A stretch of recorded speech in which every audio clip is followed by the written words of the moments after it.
एक वक्त था जब लालू यादव को सपोर्ट कर रही थी भाजपा इस मामले पर कांग्रेस के खिलाफ। जी। लेकिन आज भाजपा नहीं कर रही है। उसका कारण यही है कि भाजपा के इस कंसेंसस में उतरने से पहले ही तेजस्वी यादव ने एक छक्का मार दिया। और बाबा सही बात है कि अगर नरेंद्र मोदी जी हिंदू जोड़ेंगे और अगर इसमें से घसका लिया जाता है ओबीसी को, तो बचता कितना।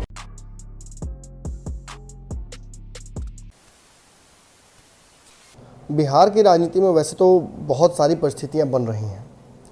जानकार ये भी कह रहे हैं कि नीतीश कुमार कभी भी पलटी मार सकते हैं, लेकिन पता नहीं क्यों भारत लाइव को इस बात का भ्रम है कि नीतीश इस वक्त इस परिस्थिति में एकाएक पलटी नहीं मारेंगे।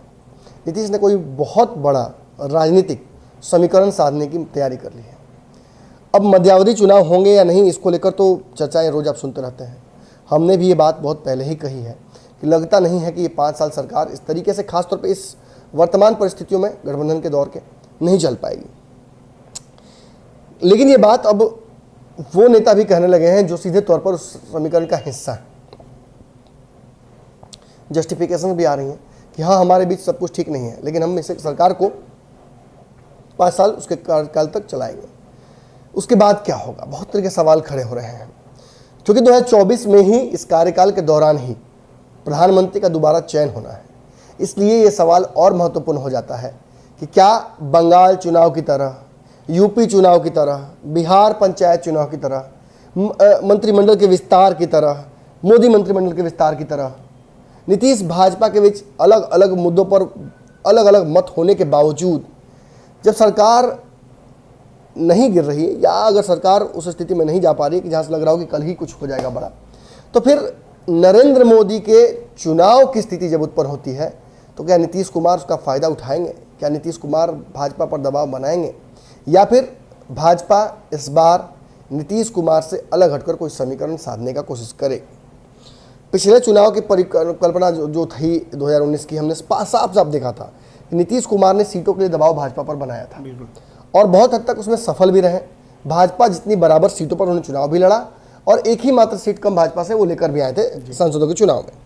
इसके बाद हमने देखा जब नीतीश की बारी आई तो भाजपा ने नीतीश कुमार को सीधे जब नहीं घेर पाए भाजपा, तो भाजपा ने नीतीश कुमार की फील्डिंग टाइट कर दी जी कि ये उठाएंगे, हवा में कैच हो जाएंगे। और वही हुआ, नीतीश कुमार ने इस ट्रस्ट में उठाया कि पिच एकदम सही खेल रही है और बॉल हवा में उठी और सीधे चिराग पासवान ने लपक लिया। अब क्रिकेट का एक नियम है और पॉलिटिक्स का, चीज़ें घूम कर आती हैं। अभी आप बैटिंग कर रहे थे, अब आप बॉलिंग करने लगे। जब नीतीश कुमार के हाथ में बॉल आई तो नीतीश कुमार ने मेक श्योर किया कि केवल लोजपा टूटे ही नहीं बल्कि डिस्क्वालीफाई भी हो जाए, और अब इस श्रृंखला से उन्होंने बाहर ही कर दिया चिराग पासवान को। लेकिन चूंकि ओबीसी जनगणना को लेकर नीतीश कुमार का स्टैंड जो है वो बिहार के बाकी दलों से भाजपा छोड़कर मिलता जुलता है, इसलिए एक मंच पर तेजस्वी और बाकी सारे दल आ गए नीतीश के साथ। चर्चा लाजमी है, आखिर भाजपा के ऊपर ये दबाव बनाया जा रहा है या भाजपा से अलग हटकर नीतीश कुमार की कोई तैयारियां हैं? अब इस बात तक तो बिल्कुल सब कुछ सही लगता है, लेकिन इतने ही कम समय में बयानों की श्रृंखलाएं बढ़ जाती हैं। मैंने तो आपको जनवरी से मैं कहता आ रहा हूं कि नीतीश कुमार और जो समीकरण सारे साधे जा रहे हैं नीतीश कुमार के द्वारा, चाहे लौकुश हों या पुराने जो मित्र हैं उनको वापस बुलाना, दुश्मनों से दोस्ती कर लेना, एक मंच पर तेजस्वी के साथ शेयर करना, ये सब कुछ कोई व्यापक तैयारियों का हिस्सा है। मध्यावधि चुनाव हो या लौकुश समीकरण हो या जो भी हो, या भाजपा से अलग हटके एक पैरेलल ताकत बनना।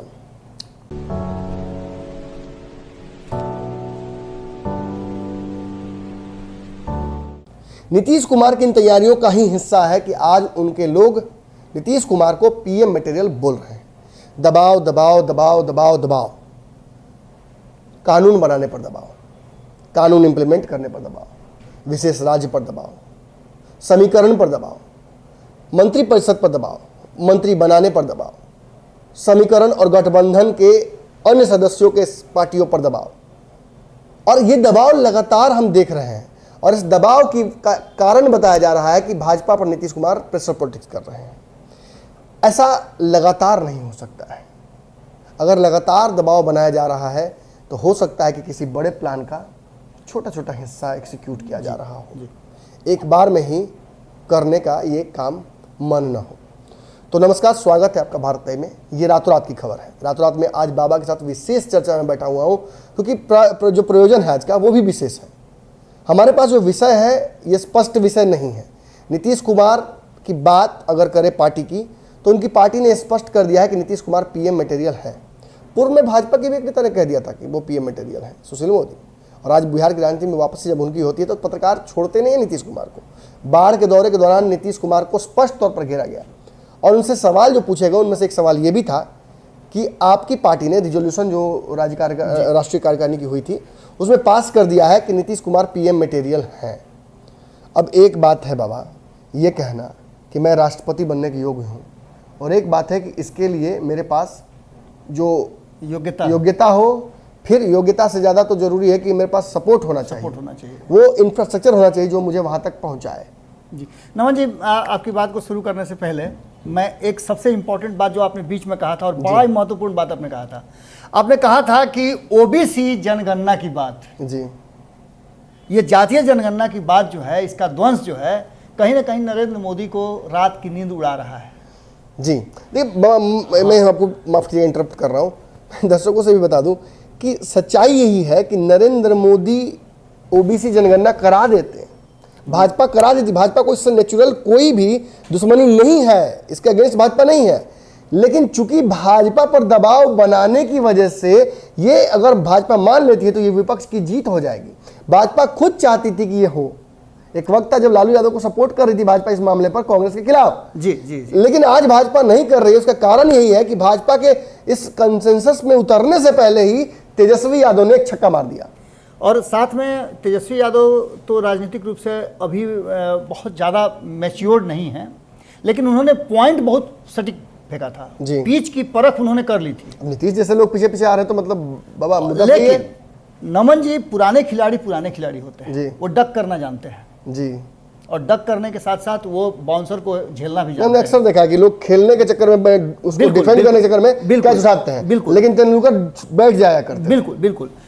सबसे बड़ी बात इसमें यह है कि आखिर जातीय जनगणना ही क्यों, प्रेशर बनाने के लिए और भी बहुत सारे मुद्दे थे जी। बिहार को विशेष राज्य का दर्जा आप मांग सकते थे जी, जहां आप कई बार मांगते हैं जब चुनाव आते हैं जी। लेकिन ये जातीय जनगणना इसलिए कि इसमें सबसे बड़ा कैच पॉइंट है। कैच पॉइंट ये है, आप तो पकड़ते हैं, अक्सर पकड़ लेते हैं आप जी। मैं वहीं आ रहा हूं, आप पकड़ लेते हैं और आपने कई बार इसकी चर्चा भी की है।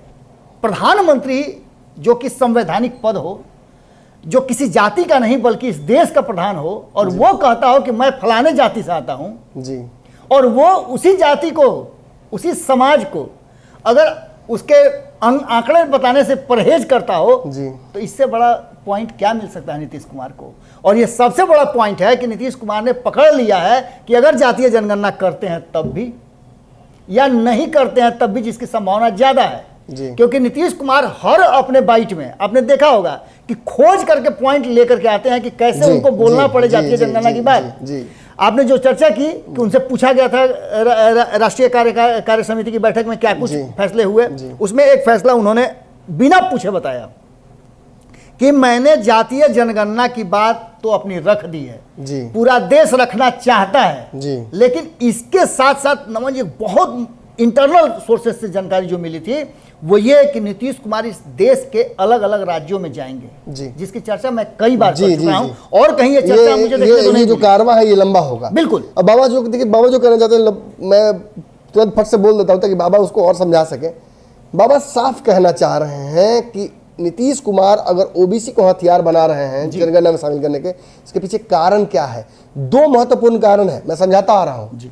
और बाबा इसमें मेरा एक तरह से कहा जा सकता है कि मौलिकता है, तो मैं ही समझाता हूं ये बात। एक कि इसकी जनसंख्या इतनी बड़ी है कि जो जिसके साथ ये होगा पूरा समीकरण वो प्रधानमंत्री क्या। और अगर इस मुद्दे को नीतीश कुमार ने उठाया है, तेजस्वी यादव को उठाने के बाद उसको रोक लिया है, उसके पीछे सबसे बड़ा कारण है कि इसकी जनसंख्या इतनी बड़ी है कि ये सीएम ही नहीं तय करेगा, देश का पीएम भी तय करता है। बिल्कुल 50 से बढ़कर ये 70% के आसपास हो गया है ओबीसी का जनगणना। और आप समझिए इतना बड़ा सपोर्ट वर्ग अगर किसी के पीछे पड़ जाता है तो उसका तो किस्मत चमका ही देगा ना। और बड़ी बात यह है कि नरेंद्र मोदी जिस समीकरण के आधार पर प्रधानमंत्री बने, माफ कीजिएगा, वो हिंदू पोलराइजेशन है जी। और हिंदू में एक बड़ा हिस्सा अगर तोड़ ही दीजिएगा तो किस आधार पर बनेंगे? आखिर बात आपने वो पुरानी बातों और बाबा सही बात है कि अगर नरेंद्र मोदी जी हिंदू जोड़ेंगे और अगर इसमें से घसका लिया जाता है ओबीसी को तो बचता कितना लोग। बस इतना ही, यही वो डर था। एक पहला डर, तो अगर ये आंकड़े पता चल जाते हैं तो जो सबसे बड़े बड़े वर्ग हैं, और 2 बड़े वर्ग हैं इसमें जी, और इन बड़े वर्गों के साथ भारतीय जनता पार्टी को इस बात का डर है कि कहीं अगर नीतीश कुमार 1990 वाला समीकरण साधने में लग गए, जैसे उन्होंने एक बार लालू प्रसाद को मुख्यमंत्री बनाने के लिए क्या कुछ नहीं किया था। बाबा हमने देखा कि मंडल जी की तस्वीर जो मूर्ति था उसे डिस्ट्रॉय कर दिया गया जी, बहुत सारी विरोधियों ने किया या राजनीतिक षड्यंत्र था इस मुद्दे को और तूल देने के लिए? बिल्कुल ये कहा जा सकता है ना, टाइमिंग देखिए बाबा, बिल्कुल कहा जा सकता है, एकदम कहा जा सकता है। हम किसी पर आरोप नहीं लगा रहे, लेकिन पाकिस्तान से हमारी लड़ाई लोकसभा चुनाव के वक्त ही क्यों होती है? जी बिल्कुल।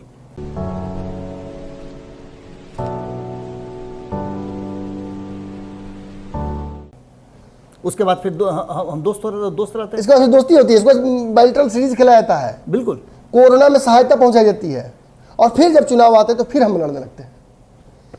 खैर ये बातें अपनी जगह पे बाबा अपनी लेकिन जो बातें हैं नमन जी, आप बिल्कुल सही कह रहे थे कि ये जो जातीय जनगणना है ये ऐसा पॉइंट मिल गया है, कहीं ना कहीं खेलते खेलते अचानक से गेंद जो है नीतीश कुमार के पाले में तेजस्वी यादव ने डाल दिया है और उसको लपक लिया है नीतीश कुमार ने।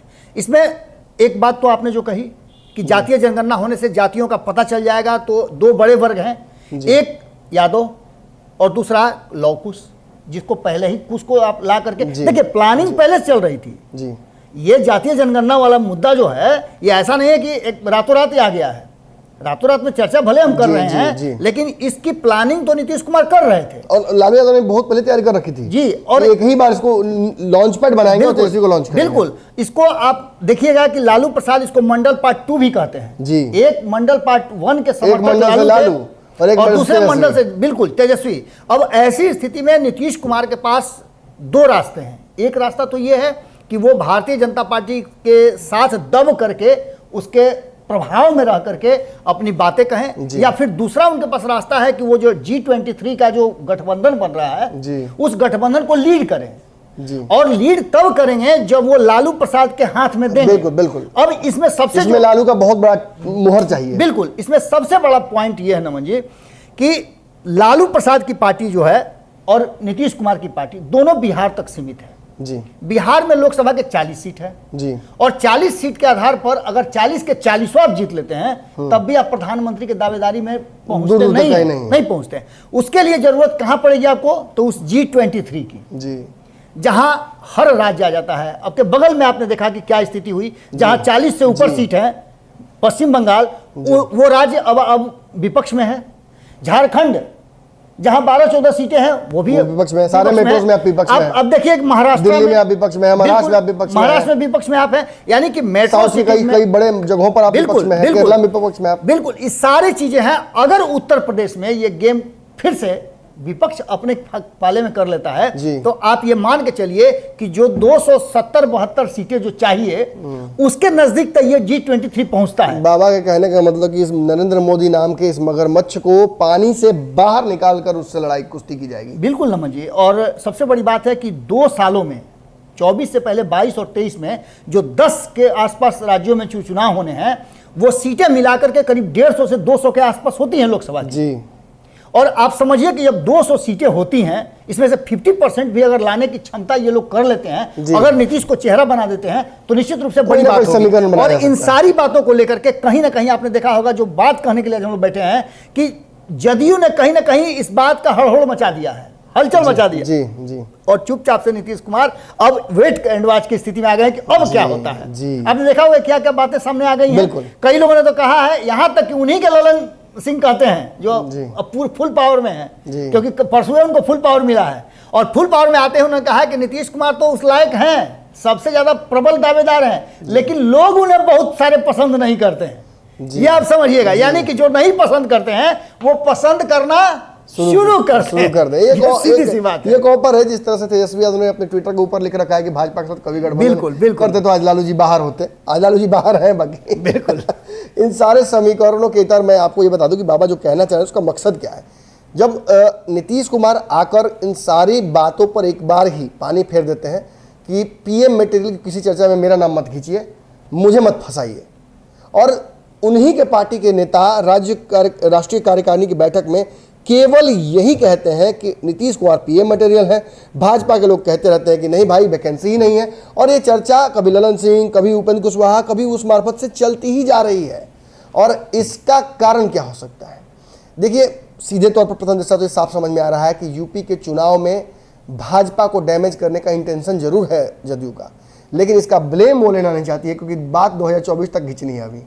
नमन जी, बिना कहा जाता है कि चुप रहना भी स्वीकृति का लक्षण होता है, जैसा कि झारखंड में किया जाके, झारखंड में तो किया ही। उसके बाद आपने देखा पश्चिम बंगाल में भी क्या हुआ।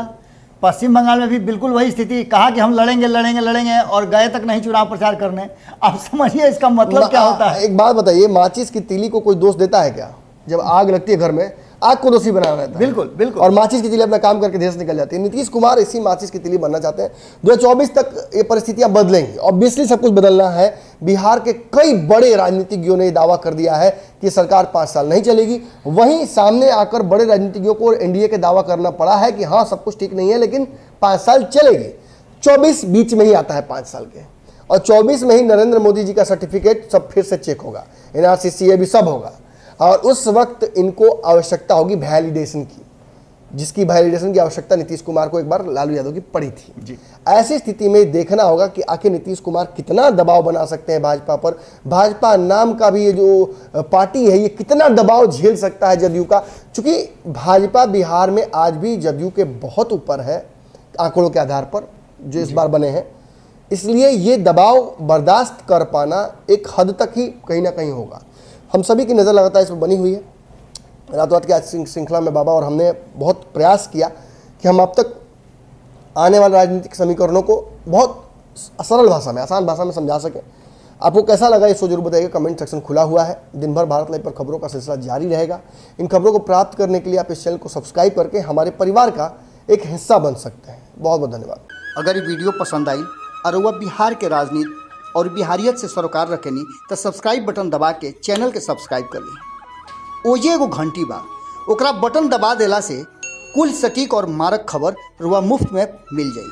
अगर रुआ पत्रकारिता के हमनी के नया प्रयोग में सहयोग कर चाहतानी तो ज्वाइन बटन दबा दी। पेटीएम नंबर नोट कर ली 9386 816 700। धन्यवाद।